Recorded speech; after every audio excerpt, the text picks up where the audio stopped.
மதுரை அதிமுக வேட்பாளர் சரவணனை அமைதிப்படை படத்துடன் ஒப்பிட்டு முன்னாள் அமைச்சர் செல்லூர் ராஜு கலகலப்பாக பேசியதை மைக் கச்சேரி பகுதியில் காண்போம். நம்முடைய வெற்றி வேட்பாளர் டாக்டர் சரவணன் அவர்களுக்கு ஒரு மகிழ்ச்சியை ஏற்பட்டு போச்சு.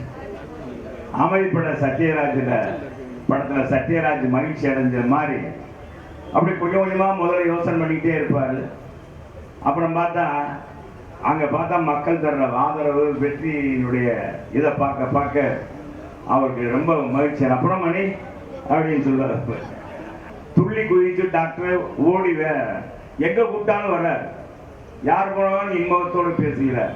சிரித்த முகத்தோடு எல்லாத்தையும் பார்க்கும்போது மக்கள் எல்லாம் பார்க்கிறார்கள். இப்ப நம்ம வீட்டு பிள்ளை மாதிரி இருக்கான்ப்பா அப்படின்னு எல்லாரும் மனமுண்டு பேசுறாங்க. செய்திகளை உடனுக்குடன் தெரிந்து கொள்ள உடனே சப்ஸ்கிரைப் பண்ணுங்க.